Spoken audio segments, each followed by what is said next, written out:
결론을 이야기할 때 가장 강조하고 싶고 중요한 그 논지를, 핵심을 결론에 강조를 하는 것입니다. 예수님의 산상보훈은 하나님의 나라를 말씀하는데 이제 7장 뒷부분의 결론 부분에 이르렀습니다. 예수님이 마태복음 5장부터 6장, 7장에 이르는 긴 설교를 하셨습니다. 긴 설교를 하시는데 그 핵심이 뭐냐면 하나님의 나라 백성은 이와 같다라는 것을 말씀하시면서 그 하나님의 나라에 어떻게 들어가느냐라는 것을 말씀하시는 거죠. 여러분, 신앙생활에 있어서 하나님의 나라에 들어가는 것보다 더 귀하고 중요한 것은 없습니다. 신앙생활이라고 하는 것은 하나님 나라에 들어가기 위해서 하는 것입니다.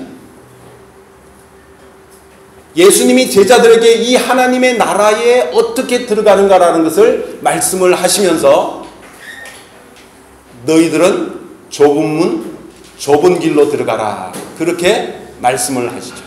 그러니까 그 하나님 나라에 들어가려면 좁은 문으로 들어가야 되고 좁은 길로 들어가야 된다. 예수님은 그렇게 강조하셨는데 이 예수님의 말씀을 오해하고 잘못 해석함으로 말미암아 오늘날 천년년의 기독교가 엉뚱한 일을 통해서 천국에 들어가려고 애를 썼다는 거죠. 좁은 길, 좁은 문이라고 하니까 고행을 해야 되나 보다. 아주 금소하고 청빈한 삶을 살아야 되나 보다. 좁은 문, 좁은 길로 들어가는 것은 내가 애쓰고 노력하는 수도하는 수도자의 삶을 사는 것이 좁은 문, 좁은 길로 들어가는 것인가 보다. 이렇게 기독교가 좁은 문, 좁은 길을 해석을 해왔다는 거죠. 근데 그게 틀린 해석이었다는 것입니다. 잘못된 해석이었습니다. 여러분, 예수님이 말씀하시는 좁은 문, 좁은 길은 절대로 네가 수도하거나 고행을 하거나 선행을 많이 하거나 바른 삶을 살라라는 그런 말씀이 아닙니다. 여기서 예수님이 말씀하시는 좁은 문은 지난주에 우리가 생각해 봤듯이 예수님 자신을 말씀하시는 것입니다. 예수님은 내가 곧 양의 문이다, 천국에 들어가는 문이다 라고 말씀을 하셨습니다. 또한 좁은 길로 가야 된다고 말씀하셨는데 예수님은 예수님 자신이 내가 곧 길이요 진리요 생명이다 그렇게 말씀을 하셨습니다. 나로 말미암지 않고는 내 아버지께 이를 자가 없다라고 말씀을 하셨습니다. 예수님을 통과하지 않고는 through the Jesus Christ, 예수님으로 말미암지 않고는 하나님 나라에 들어갈 수 없다. 그러므로 좁은 문, 좁은 길로 들어간다는 것은 예수님을 믿음으로 통과해 가는 것입니다. 여러분, 더 이상 좁은 문, 좁은 길을 고행하는 것, 수행하는 것, 수도하는 것 이런 걸로 해석하지 마시기 바랍니다. 잘못된 해석입니다. 좁은 문, 좁은 길은 예수님을 믿음으로 받아들임으로 말미암아 하나님의 말씀의 인도함을 받는 삶을 사는 것을 좁은 문, 좁은 길로 가는 것입니다. 왜 그 길이 어렵습니까? 하나님의 말씀의 인도함을 받는 것이 죄악된 인간, 원죄를 가지고 있는 인간, 하나님의 형상이 파괴된 인간은 더 이상 하나님 말씀 듣기를 원치 아니하고 하나님 말씀 쫓아가기를 원치 아니하며 끊임없이 하나님을 멀리 떠나서 도망하는 삶을 살기 때문에 그 길이 힘들고 어렵고 좁은 길이라고 말씀하고 계시는 것입니다. 우리가 죄악의 원죄를 가지고 있기 때문에 그 죄성이 하나님을 두려워하고 어떻게 하면 하나님을 면할까, 하나님을 멀리할까, 하나님과 상관없는 삶을 살까, 거기에 온통 사로잡혀 있기 때문에 좁은 길 가기가 너무나 힘들고 어렵다는 것입니다. 그래서 세상에 수많은 사람들이 넓은 길, 큰 길, 넓은 문을 향해서 갑니다. 자기 마음대로 사는 길, 하나님 말씀과는 상관없는 삶을 사는 길, 내가 원하는 대로 내 욕심껏 성취하면서 살아가는 그 길을 살아가고 있다는 것입니다. 그런데 예수님은 예수님의 제자들에게 얘들아, 너희는 좁은 문, 좁은 길로 들어가야 된다. 그 길이 생명의 길이다. 그 길로 가야만이 영생을 얻을 수 있다. 그 길이 아닌 넓은 길로 가면 다 멸망의 길이다라고 예수님이 분명하게 말씀을 해주고 계시는 것입니다. 여러분, 여기서 말씀을 우리가 통해서 깨달아야 되는 것은 뭐냐면, 예수님은 영원한 생명의 길도 말씀하셨고 영원한 멸망의 길도 분명하게 말씀을 해 주셨다는 것입니다. 여러분, 우리가 말씀의 인도함을 받으면 영생을 얻습니다. 영원한 생명을 얻습니다. 하나님을 소유하게 되고 하나님의 생명을 소유하게 됩니다. 오늘날 현대인들이 얼마나 건강에 관심이 많습니까? 야, 무엇하니까 건강하다. 뭐 해독 주스를 마시니까 건강해졌다. 녹즙을 마시니까 건강해졌다. 뭐 온갖 보약을 찾아서, 온갖 좋은 음식을 찾아서 먹으려고 합니다. 왜 그렇습니까? 좀 건강하게 살려고, 좀 튼튼하게 살려고, 좀 오래 살아보려고 그렇게 사람들이 건강에 관심이 많고 먹는 음식에 관심이 많습니다. 그것은 반대로 뒤집어서 이야기하면 인간은 영원한 생명을 소유하지 못한 유한한 생명의 존재다라는 것을 이야기합니다. 언젠가는 끝이 있고 언젠가는 죽음으로 끝나는 그런 인생에 지나지 않는다는 것입니다. 그런데 예수님은 말씀을 통해서 그 유한한 인간의 생명이 끝나고 난 다음에 영원한 삶이 존재하고 있다라고 말씀하시며, 그 영원한 삶을 살기 위해서는 너희가 좁은 문, 좁은 길로 들어가야 된다고 말씀하고 있습니다. 그런데 오늘날 한국 기독교회가 이 좁은 문, 좁은 길이 무엇인지를 잘못 가르쳐주고 있다는 것이죠. 엉터리로 가르쳐주고 있다는 것입니다. 여러분, 좁은 문, 좁은 길은 예수님을 믿음으로 하나님의 말씀에 순종하며 따라가는 삶이 바로 좁은 길, 좁은 문입니다. 이 말씀을 구약 성경의 대표적인 경우로 하나님이 이 모형으로 설명을 해주십니다. 모형으로. 이스라엘 백성들이 40년 동안 애굽 광야 길을 헤맸습니다. 그 광야 길을 나아갈 때 하나님의 성막을 만들고, 하나님의 성막을 좌우 사방으로 세 개 지파가 진을 둘러쌉니다. 그러면 12지파죠. 가운데 뭐가 있다고요? 하나님의 성막이 있다고요. 근데 하나님이 이스라엘 백성들을 인도할 때 낮에는 구름 기둥, 밤에는 불 기둥으로 인도하셨습니다. 그래서 그 성막에 낮에는 구름 기둥이 구름이 덮이는 것입니다. 구름이. 그러니까 하나님의 임재를 상징하는 구름이 쫙 덮이면 그 구름이 이스라엘 백성들 온 지파에 시원한 그늘이 되어줍니다. 그 뜨거운 열사의 사막 땅에 하나님의 구름이 덮여서 하나님의 백성들을 보호하는 것입니다. 이스라엘 백성들이 하나님의 구름이 있는 그곳에 장막을 치고 거하다가 하나님의 구름이 둥 떠서 이동을 합니다.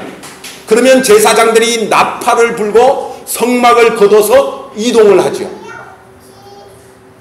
제사장이 나팔을 분다는 것은 하나님의 구름 기둥이 움직입니다. 떠날 준비를 하십시오. 이동할 준비를 하십시오. 외치는 것입니다.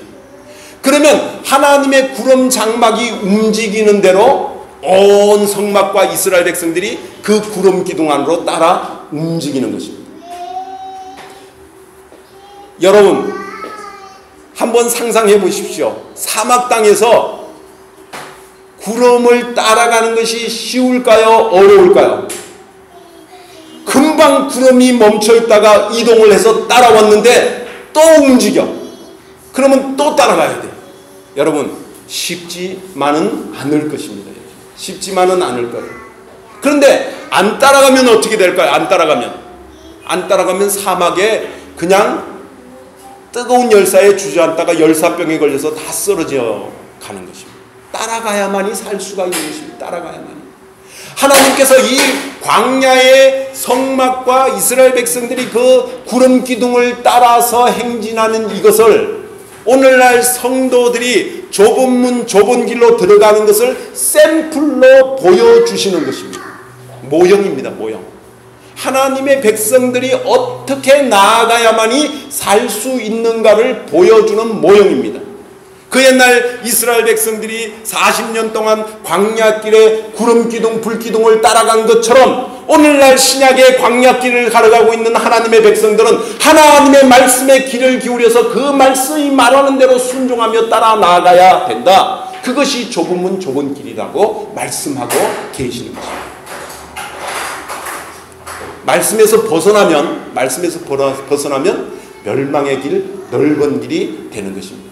왜 예수님을 따라가는 것이 청빈의 삶이고 고행의 삶이고 수도의 삶이라고 사람들이 해석을 자꾸 했는가 하니, 예수님의 삶을 가만히 보니까 예수님의 삶이 청빈한 삶을 사셨고 수도자적인 삶을 사셨고 아주 고행과 같은 삶을 사셨기 때문에 예수님을 닮아가려면 그와 같은 삶을 살아야 된다라고, 물론 예수님처럼 그렇게 사는 삶이 필요합니다. 또 중요합니다. 그러나 그것보다 더 중요한 것은 예수님의 말씀에 귀를 기울여서 우리가 오늘날 하나님의 뜻대로 어떻게 살아가야 되는가 하는 것을 깨닫고 그렇게 살아야만이 좁은 길, 좁은 문으로 들어가는 삶이 되어집니다. 예수님이 이렇게 제자들에게 너희는 좁은 길, 좁은 문으로 들어가라, 생명이 그에게 있다라고 말씀을 하시고 난 다음에 그 다음에 경고를 하십니다. 경고의 말씀을 하시는데 거짓 선지자를 삼가라, 그렇게 말씀하십니다. 거짓 선지자를 삼가라. 여러분, 좁은 문, 좁은 길로 들어가는 것이 중요합니다. 그래야만이 생명을 얻기 때문입니다. 그러나 또 한편 중요한 것은 예수님이 경고로 말씀하시는 거짓 선지자를 삼가하는 것입니다. 아까 제가 이야기했지만 사람들이 건강에 관심이 있어서 막 보약을 먹습니다. 보약을 막 먹는데 보약을 먹어서 건강해집니다. 그런데 보약 속에 뭐가 있어요? 중금속이 있다. 혹은 나쁜 독소가 있다. 그러면 보약 10첩을 먹다가도 한 번 잘못된 약을 먹으면 건강을 와르르 다 무너뜨려 버리는 것입니다. 마찬가지로 하나님의 말씀을 쫓아가다가 생명의 길로, 좁은 길로 어렵게 힘들게 살아가다가 거짓 선지자의 길을 기울여 갖고 진리 아닌 것을 진리인 것으로 믿고 잘못된 길로 나아가면 영적으로 완전히 패망하는 그런 잘못된 멸망의 길로 갈 수 있기 때문에 우리 예수님은 거짓 선지자를 삼가해야 된다라고 말씀합니다.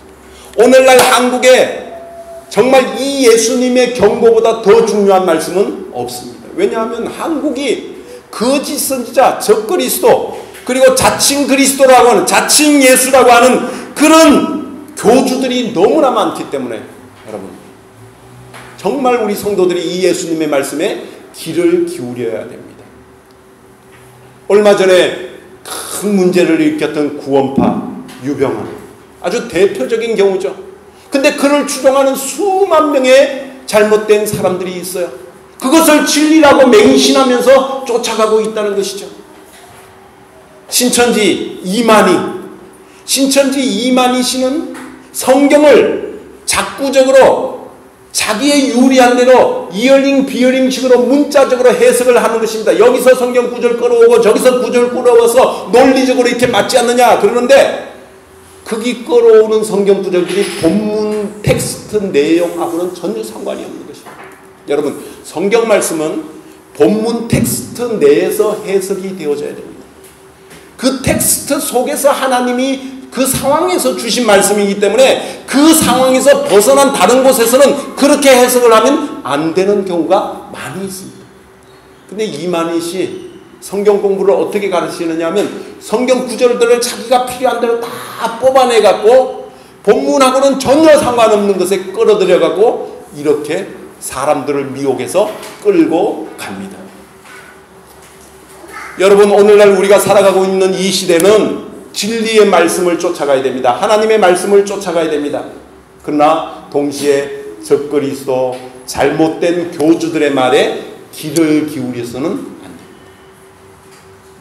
그래서 우리 예수님이 그 비결로 이 사람이 잘못된 교주인가 아닌가를 아는 방법이 열매로 그 나무를 안다라고 말씀을 하시는 것입니다.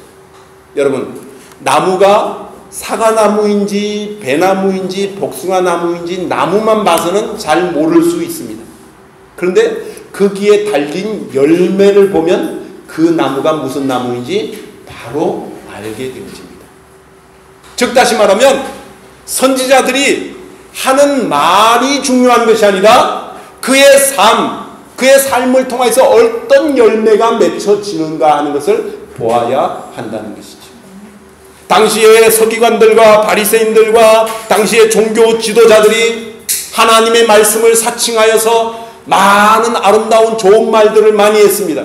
그런데 그들의 삶은 배후에서는 예수 그리스도를 시기하고 미워하고 질투하여서 공회에 넘겨주려고 하고 로마 군병들에게 넘겨주려고 하고 죽여버리려고 하는 흉악한 살인의 계획을 배후에서는 세우고 있었다는 거죠. 오늘날도 마찬가지입니다. 여러분, 많은 잘못된 종교 지도자들이 그 종교 지도자들의 말을 통해서 사람들을 미혹하지만 그들의 사는 삶이나 행동이나 이런 것들이 잘못되어져 있을 수가 많이 있다는 것이죠. 그러므로 사랑하는 성도 여러분, 적그리스도 거짓 선지자들에게 미혹되지 마시고 우리가 삶을 통하여서 우리의 신앙을 보고 그 열매로 그들을 알게 되어진다라고 말씀하신 것처럼 우리 하나님, 우리 주님도 우리의 신앙생활 속에 열매를 보고 있다는 것이에요. 열매를. 우리의 나무를 보고 있는 것이 아니라 우리의 열매, 우리의 삶을 통해서 어떤 결과를 맺어가는가. 사랑하는 성도 여러분, 저와 여러분은 주님이 기대하시는 성령의 9가지 열매, 풍성한 열매, 아름다운 열매를 맺어가게 되시기를 주님의 이름으로 축원합니다. 그러면서 오늘 본문의 말씀에 보면 나더러 주여 주여 하는 자가 다 천국에 들어갈 것이 아니요. 이 말씀을 통해서 보면 하나님 나라에 들어가기가 정말 심히 어렵다라는 것을 알 수 있고 천국에 들어가는 문이 좁은 문이다라는 것을 알 수 있고 구원받는 숫자가 그렇게 많지 않다는 것을 알 수 있습니다. 여러분, 예수님을 향해서 당신은 주님입니다, 나의 주인입니다, 그렇게 말만 하는 것으로 천국에 들어갈 수 있는 것이 아니라고 말씀하고 있습니다. 심각하게 각성하면서 이 말씀을 들어야 됩니다, 여러분. 왜냐하면 천국에 들어가지 못하면 그 외에 또 다른 괜찮은 지역이 있는 것 같으면 천국에 안 들어가도 되는데 천국에 못 들어가면 그 나머지 모든 영역은 멸망의 길이고 지옥이고 형벌이고 끔찍하게 견디기 힘든 그런 어려운 곳이 기다리고 있기 때문에 그렇습니다. 반드시 천국에 들어가야 됩니다. 예수님은 이 사실을 얼마나 강조했는 거니 너의 모든 재산을 팔았더라도 너의 가진 모든 소유를 팔았더라도 천국에 들어갈 수 있다면 그렇게 하는 사람이 지혜로운 사람이라고 그렇게 말씀을 말하여주고 있는 것입니다. 여러분, 천국에 안 들어가도 그 바깥 지역이 좀 괜찮게 지낼 만한 따뜻한 온화한 그런 곳이면 천국에 좀 안 들어가도 괜찮을 것 같은데 아니라는 것입니다.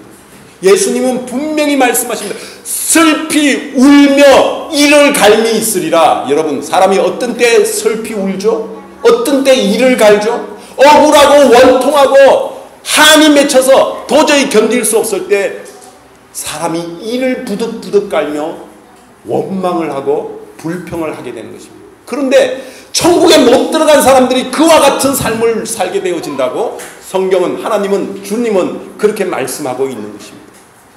그러므로 이 말씀이 얼마나 중요한지 몰라요. 예수님은 집을 짓는 것으로 비유를 하셨어요. 너희가 집을 지을 때 한번 생각해봐라. 집을 지을 때 너희의 기초를 어디다 세우느냐? 주로 반석 위에 집을 짓지 않느냐? 모래 위에 집을 짓는 사람은 어리석지 않느냐? 반석 위에 짓는다. 반석은 페트라입니다. 페트라.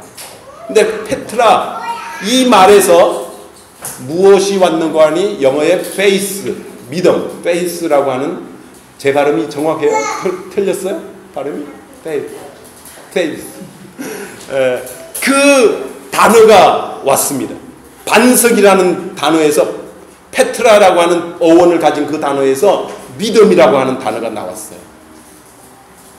집을 지을 때 반석 되시는 예수님을 믿는 믿음 위에 너희의 인생의 집을 세워 나가야 된다라고 우리 주님이 말씀하는 것입니다.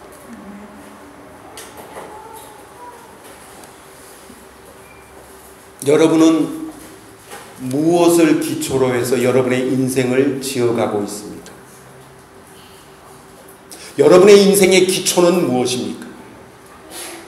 여러분의 인생의 기초가 예수님이 되어야 되고 예수님을 믿는 믿음, 예수님을 신뢰하고 의지하는 그 믿음, 그것이 여러분의 인생의 기초가 되어야 합니다. 1994년도, 95년도 그 무렵에 한국에 아주 그냥 많은 그 무너짐이 있었죠. 성수대교가 무너지고 상풍백화점이 무너지고 그랬습니다. 여러분 삼풍백화점 그쪽에 저희가 강남 쪽에서 그 무렵에 살았습니다. 몇 년이 지나고 난 다음에 저희 아이들이 그때 유치원 다닐 때인데 삼풍백화점이 무너지고 이렇게 막아놓은 데 한번 지나갔습니다. 저희 아이들에게 얘들아 여기가 삼풍백화점이 무너진 곳이야. 그랬더니 우리 아들이 하는 얘기가 아빠 그 뉴스에 나오던 그 사건이 우리나라에서 일어난 것이었어요. 그러면 유치원 다닐 때라서 뉴스는 보기는 봤는데 그게 한국의 이야기인지 잘 몰랐는 모양이에요. 삼풍백화점 옆으로 차를 몰고 가서 여기가 그 백화점이 무너졌던 곳이다 이렇게 이야기를 하니까 아이가 깜짝 놀라는 거예요. 그리고 와서는 그 다음부터 레고, 코코블록 이런 것을 놓을 때는 기초를 튼튼히 해야 된다고 온통 모든 레고를 기초에다가 막 까는 것을 볼 수 있었어요. 여러분 우리의 인생이 반석 되시는 예수님, 주님의 말씀 위에 세워야 든든하게 세울 수 있습니다. 때때로 성경 말씀에 보면 창수가 일어나고 바람이 불고 그리고 그 모든 집들을 썰어버리는 때가 닥치게 되어진다라고 말씀을 하고 있습니다.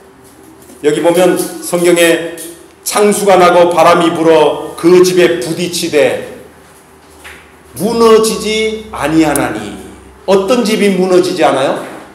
반석 위에 세운 집은 무너지지 않지만 그러나 모래 위에 세운 집은 어떻게 된다고요? 무너짐이 심하리라. 무너짐이 심하리라. 여기서 창수가 일어나고 바람이 불고 한다는 것은 하나님이 때때로 인생을 시험해 보신다는 것입니다. 인생을 시험해 보신다. 우리가 예상치도 못했던 생각지도 못했던 생각 밖의 사건이나 사고나 어떤 문제를 통해서 우리의 가정에 우리의 삶에 우리의 인생에 창수가 일어나고 바람이 불고 우리를 한번 테스트해보는 그런 때가 있을 수 있다는 것입니다. 여러분 이미 그런 많은 경험들을 해보신 분들이 있을 거예요. 여러분의 인생에 어떤 예기치 않았던 사건이나 어떤 삶을 통해서 한번 흔들렸던 휘청했던 그런 때가 있었을 거예요. 한번 가만히 생각해 보세요. 여러분의 인생에 그런 때가 없었는가? 그럴 때 말이죠. 여러분의 인생의 주추가 예수님 그리고 그분의 말씀, 그것이 반석이 되어서 페트라가 되어서 그 믿음 위에 우리의 인생을 건설했다면 아무리 세상적인 부도, 재난, 환난, 사고, 사건 일어나도 든든하게 버텨가고 이겨나갑니다. 그런데 그게 아니고 여러분의 은행의 잔고, 어떤 출세, 명예, 어떤 권력, 그것이 여러분의 기초였다면 조그마한 풍랑, 풍파에도 무너짐이 굉장히 심하게 됩니다. 굉장히 타격을 입게 됩니다. 그래서 예수님의 말씀은 진리예요. 진리. 이런 말씀을 묵상하면서 설교 준비하다가 지난 주간에 우리 백운기 성도님의 여기 이카멧 레저베이션 랑데뷰를 한국말로 뭐라고 그러지? 한국말이 생각이 안 나요. 예약 날짜를 좀 잡아 주십시오. 그래서 그것을 이렇게 잡아가다가 보니까 인터넷에 예약 날짜가 쉽게 잘 안 나오는 거예요. 접촉이 잘 안 되는 거예요. 그러다가 제2카멧을 한번 살펴봤어요. 제2카멧도 보니까 11월 달이 끝이야. 11월 달이. 그 다시 리뉴얼을 해야 돼요. 재계약을 해야 돼요.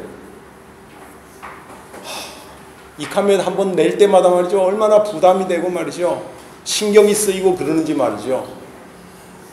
막 한쪽에서 걱정이 또 밀려오는 거야. 벌써 3년이 지나고 저에게는 3년씩 주었어요. 벌써 3년이 지났구나. 이거 또 재리뉴를 해야 되는구나. 와, 이거 어떡할까? 막 걱정이 막 밀려오는 거예요. 그럴 때 제 마음속에 한쪽에서 들려오는 음성이 있었어요. 어떤 음성이 있었냐면, 야, 박 목사야, 너 왜 걱정하니? 너 왜 걱정하니? 내가 할 건데. 여기서 내가 할 거라는 건 누굴 말하는 거예요? 누가 말씀하시는 거예요? 하나님 아버지께서 저에게 마음속에 가슴속에 속삭여 주는 것이, 너 그건 네가 하니? 내가 하잖아. 내가 할 건데 왜 네가 걱정하니? 하나님의 음성이 저 깊은 곳에서 들려오는 거예요. 이야, 얼마나 평안한지 말이죠. 갑자기 막 염려와 근심이 변화해서 기대감이 되는 거예요. 이야, 이번에는 하나님이 어떤 사람을 만나게 하고 어떻게 해서 이것을 쉽게 평안하게 해결해 주실 것인가, 막 기대감이 솟아오르는 거예요.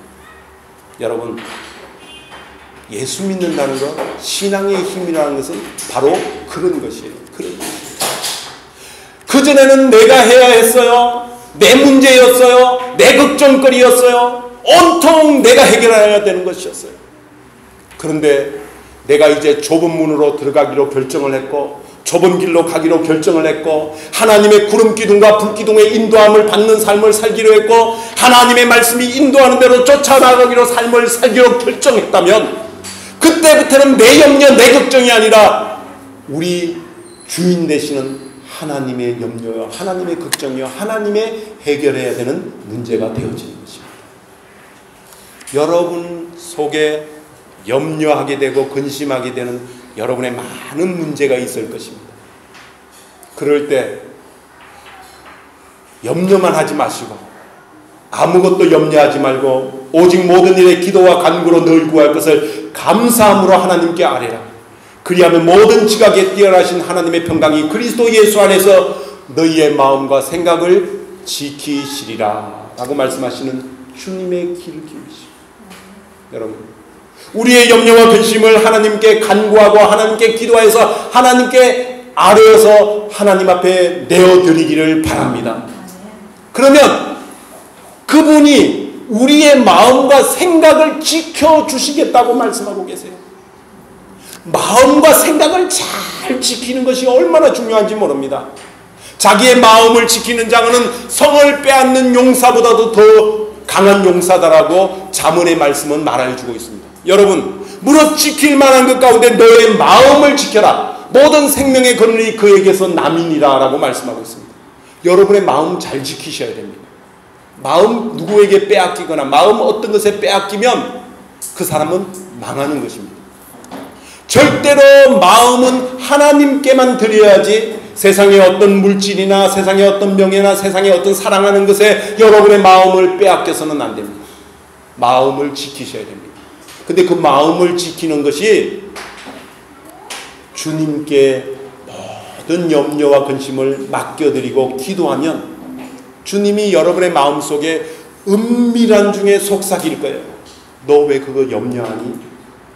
너 왜 그건 네가 고민하니? 내가 책임질 거야. 내가 책임질 거야. 우리 주님이 말씀하십니다. 그래서 우리의 신앙은 예수 그리스도를 기초로 반석으로 그 위에 우리의 인생의 집을 지어져 나아가야 되는 것입니다. 여러분의 인생 예수 그리스도가 반석되시고 그분의 말씀을 쫓아나가는 그런 아름다운 삶이 되어지기를 주님의 이름으로 축원합니다. 기도드리겠습니다.